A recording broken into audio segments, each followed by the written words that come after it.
Or maybe this is him, I whispered to Mrs. Garlington. She glanced at the door. Not him. In or out, Darla said to the man in the doorway. Pick one. The man let the door close behind him. Judging from his meticulously crafted sideburns and angular glasses, he was from a big city hipster neighborhood. Charming, he said, and ambled to the counter, taking the seat next to Mrs. Garlington that we locals had avoided. Aside from regular outbursts of her own poetry, Mrs. Garlington taught organ lessons and liked to hum snatches between bites, sometimes shooting sprays of egg yolk or toast crumbs. Coffee, please, the stranger said, and Darla served him with the coffee pot that seemed to be permanently affixed to her hand. After a sip, he set his mug down in surprise. This is good. Uh-huh, Darla said. I don't suppose you have anything that isn't, made from a mix? We mix everything that needs it, she said.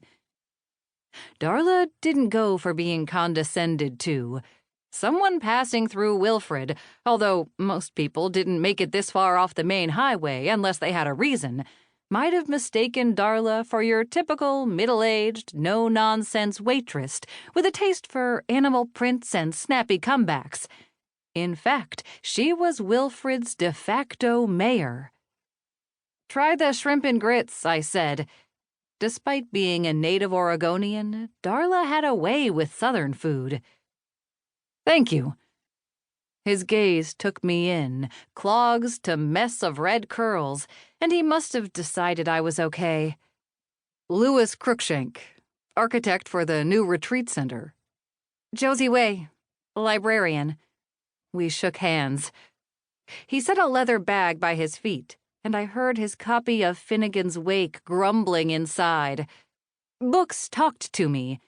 The novel was unhappy being lugged around and only having a page or two read every few weeks to impress onlookers. Thomas Pynchon's work often had similar complaints. Architect, you say? Mrs. Garlington asked. We were just talking about the retreat center. When are you going to break ground? It's been a wet spring, but soon. What's planned? I asked. Anything you can show us? Not much. I have a few ideas jotted down.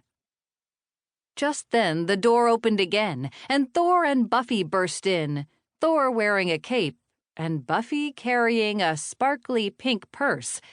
They must have been watching from across the street, and when they saw a stranger's car in the lot, they made a beeline. Thor stopped in front of the architect. At 8 years old, he was barely taller than the counter. I am Thor the Floridator, and— Floridator, Cruikshank said. Yes, he said firmly. I'd tried to convince Thor he might want to give magnificent or mighty or even the all-seeing a try, but he liked the sound of Floridator, and there was no changing his mind. Thor threw his cape over his shoulders. For a small fee, I will mystify you with my magical skill. Buffy? Buffy extracted from her purse a worn deck of cards with the Taj Mahal printed on the back. Buffy was a few years younger than her brother, despite her wide-eyed resemblance to a doll, reinforced by her love of pink and purple. She was the brains of the operation. Thor, Darla said, you're interrupting. Besides, I've already told you not to bother my customers with your magic tricks. But do I have to call your grandma?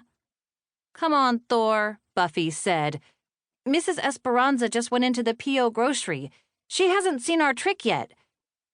They scrambled from the cafe almost as quickly as they'd come in.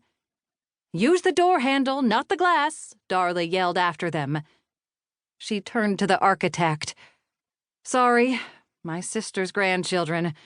I'd love to see the drawings. I don't have much yet, just sketches. The only solid plans so far are for preparing the site. He reached into his bag.